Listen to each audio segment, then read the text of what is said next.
Hello everyone, welcome to the fourth bookmark of this series. So today we are going to make this beautiful night sky bookmark by learning a technique of how to splatter the paint and how to do these mountains and an angular wash. So let's hop into the video. The colors that we are using today are a dark red, which is a maroon shade, and a violet. So I will be using this shade and a violet. So on this palette I feel it should be the C15 one and C19 or C18. So I'll be using these two colors and do the angular wash. So before getting into that, let's wet the entire paper evenly like we have done till now in every work. So I am just wetting the paper evenly with my size 4 mop brush from Stationery.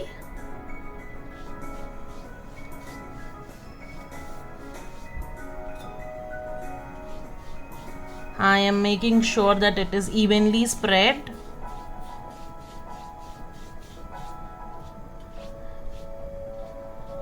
If your paper is not 100% and just 25% cotton paper, once you apply the water, wait for a moment, let it dry little bit, and then go ahead and apply another coat of water.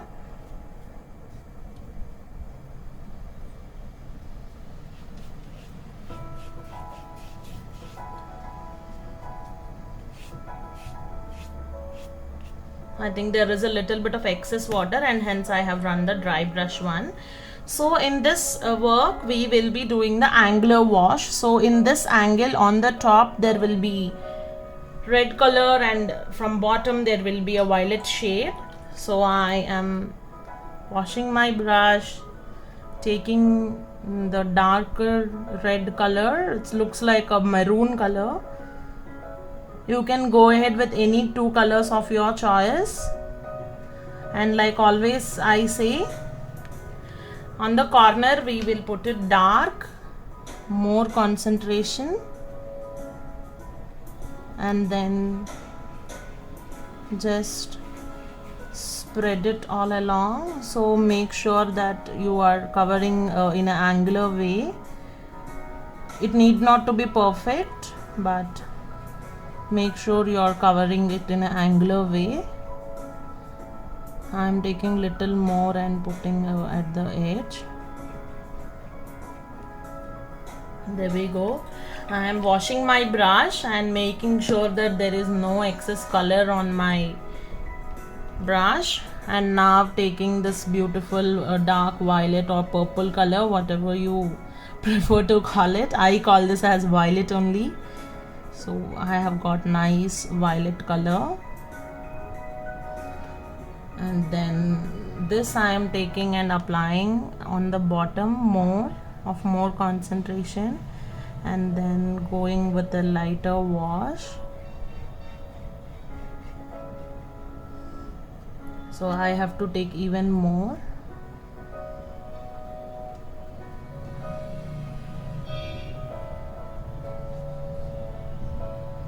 In a very darker consistency I need, because on the top the maroon is very dark, so I want to match the same consistency for this as well.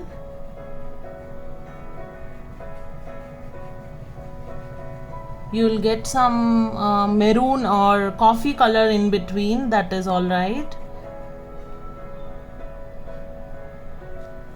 So I am just washing my brush and trying to blend here a bit, and then later we will continue applying color on violet color as well. So I feel here there is color is missing, the water has absorbed it, so I have put a little more color on the edges. You can see my paper is bending today. Maybe I have put more water than required. And now I am taking, see, you can see, right, I have put the other color on top of this. I am quickly cleaning it off. So mistakes do happen for everyone, so don't panic. So I am putting, see, there is a lot of water and that is why these bubbles are forming. Don't worry, they will be gone after the paint is dried. So I'm taking now the paper has almost dried, so that is why I can't take more water. I am just running my brush to get the blends. Do it till you're satisfied. There is nothing right, wrong in the blends. Just make sure that there are no hard edges so that it looks beautiful. So I will be taking even a more consistency of a violet for this edge.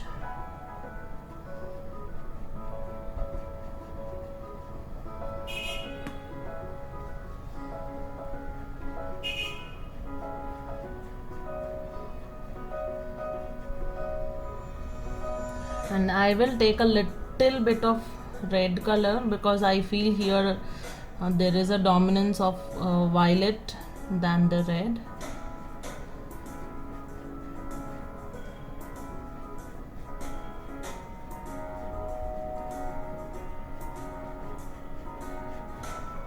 We have got a beautiful another color actually here. So that is what we are looking forward for. That is how the blends work. Like we have got orange color in the second bookmark, if I'm not wrong. I am picking up little bit of colors to make the edge more darker. I think I need to go to the next shade. Okay, this is also darker violet. I think I'll take that little bit and keep this over here because I am not much satisfied with the violet look compared to that red. So I have switched to a little darker violet, and now I think these both are matching perfectly for this angular blending. See, accidentally I'm taking the lighter one. So you go ahead and take the darker violet itself at the start if you have watched the video before starting it. Otherwise you can do the cover up like how I am doing now.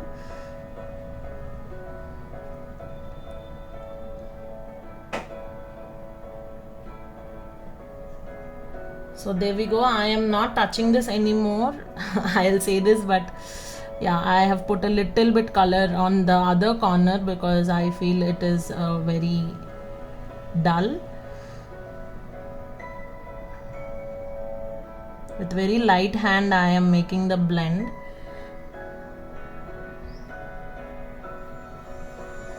So there you go. I'm not touching this again. So that's it. I am washing my brush completely and then I will be waiting for it to dry completely. Otherwise, like I have told before, it will be bleeding like this.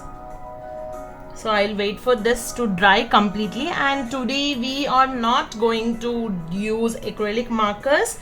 We are directly going with a black paint on top of this and draw some silhouette or some beautiful structures. So let's wait for this entire thing to dry. So the paper is completely dry now. So by seeing this, I got remembered of a night sky. So I thought of doing some mountains and some stars. So I think it will be very interesting for you all to learn this technique. So let us go ahead. So I am using the watercolors itself. So we need a black color. This must be black. So I will just switch my brush to stationery size number 2. You can go with Camlin as well, and I also have size number 1 with me. So we will use these two brushes and make the mountains and stars. So I'll just check whether this color is black or not. Yes, this is black, and also we need a white. Okay, I am cleaning my brush. So first I will take the white color and do the splatters and then go ahead with mountains. So I am taking white color. If you have white gouache, you can take white gouache as well. I am going with normal white color now. So I am taking it in a very nice creamy consistency. See if you can see it. You can see, right? So very nice creamy consistency. And then I am just going to splatter it here. So I don't want the other colors to take the white, so I'm putting this a little aside. And see how I'm splattering. You can use a toothbrush or you can use two brushes and do like this, but if you do like this, for me it will fall onto the camera, so I will be just dabbing it over here and make the stars. And I am doing in all the directions so that they are spread equally. So the stars are very tiny and small now.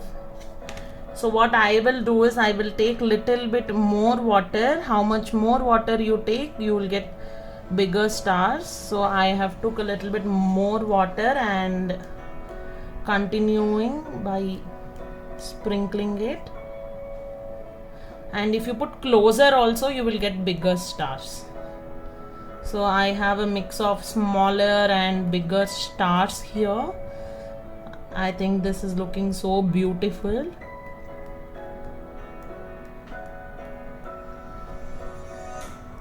I am taking even more white. I want more bigger stars. So there we go.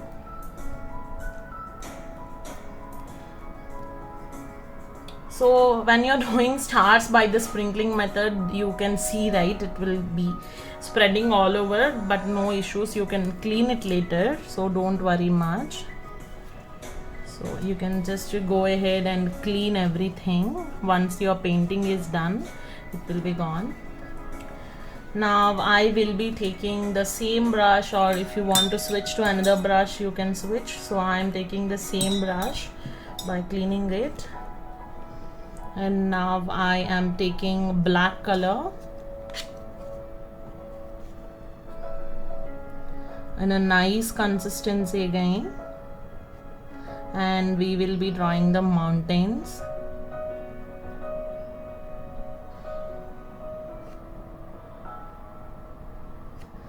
So there we go. I will be drawing the mountains here.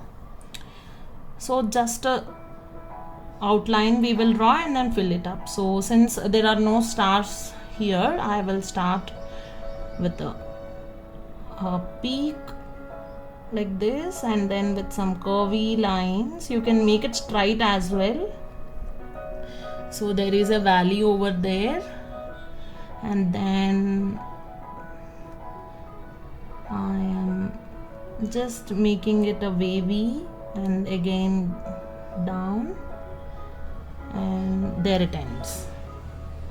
Now you can go ahead and fill the entire area with black. You can use a bigger size brush as well for filling this in black. So I'm just correcting the peak over here. There we go. So it can be of any shape and any size. Don't think that it has to be exact.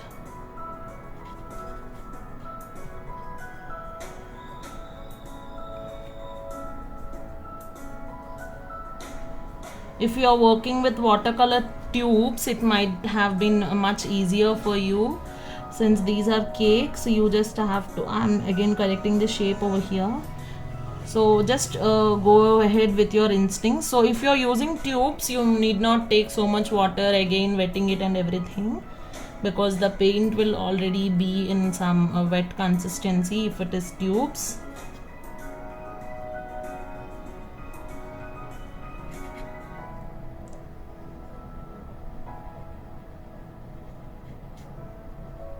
Make sure that you cover entirely at the edges also, so that when we peel off the masking tape, it will look very beautiful with that white border.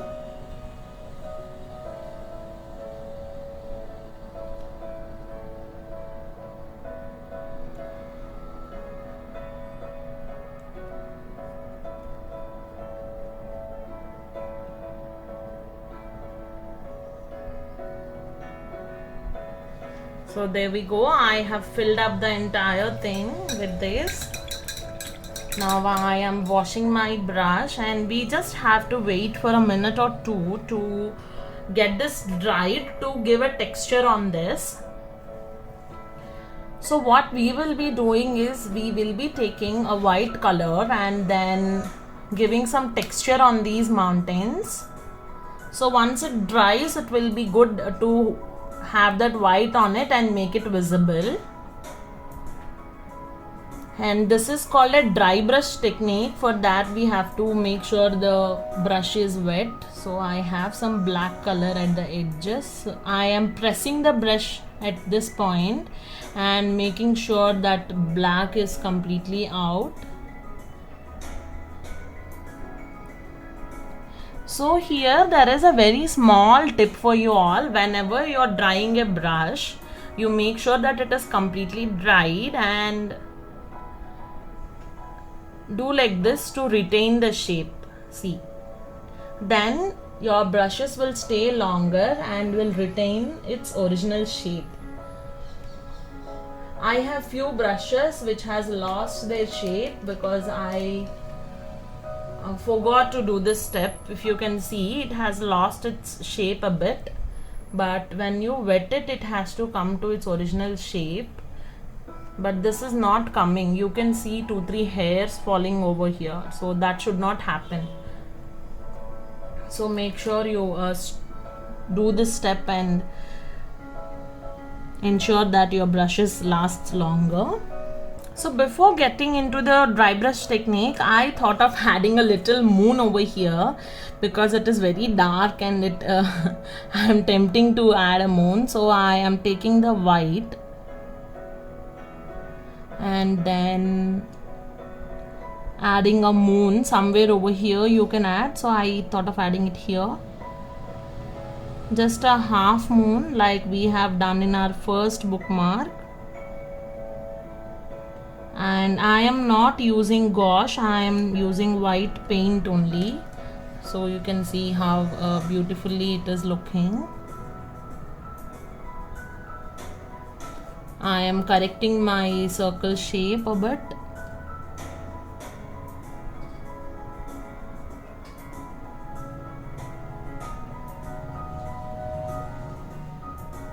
You can splatter the paint later as well, like splatter the stars later as well after putting the moon and the mountains, but I try to do it this way so that I'll get the time covered.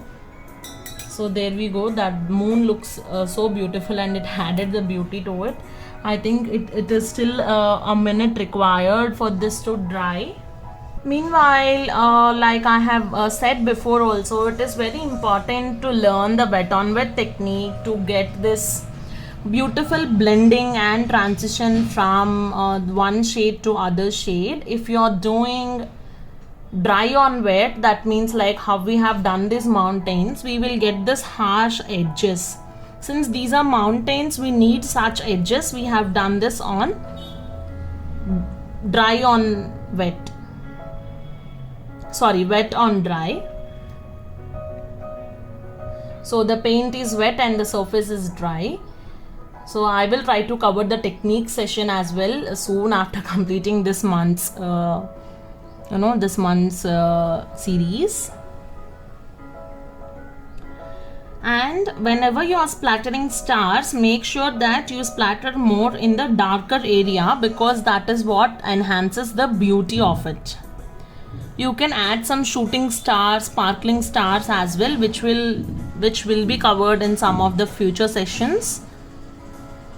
So I think the paint is dry enough for us now to go ahead. What I will be doing is I am wetting my brush little bit and taking the paint, white paint, and I am making sure that it is not wet. So I am removing all the excess water here. And now this is the mountain range. So I am making a little line like this. And then this is the dry brush stroke. which I am doing on top of this. So since it is not a gouache color, you can find my white picking up the black. So every time you have to wash your brush completely, take the white paint and then go over it.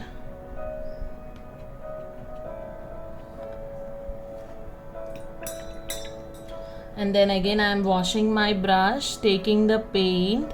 Now this is very dry, and then go over it again.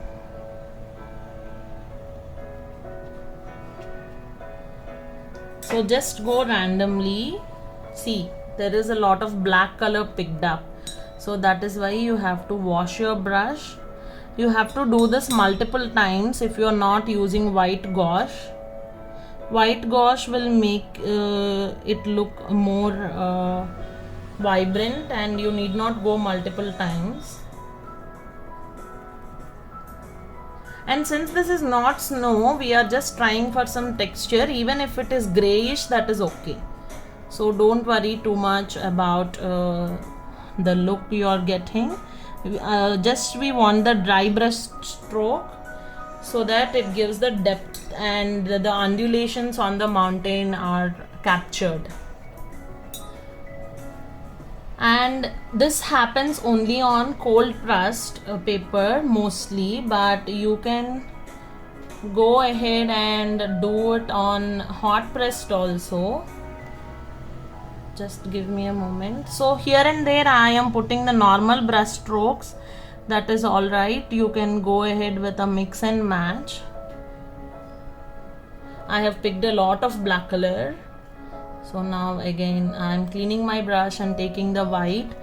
So see, now I have gone on this for the 4th time or something, and I can see the white popping here and there in some areas. And we will do the same for the other one, but in the other direction. So like this is not completely a dry brush. I am cleaning my brush. Now this is completely dry brush. So just on the borders you do, and leave it that way.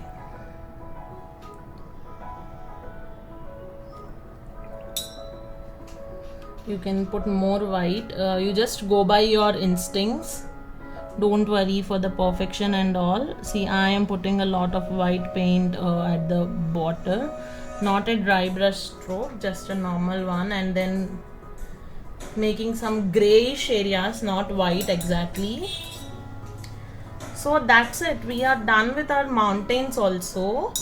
Here edge is a little bit completely black, so I am taking completely dry brush and then going like this. So you have to wait for a moment for it to dry, and this is how it looks.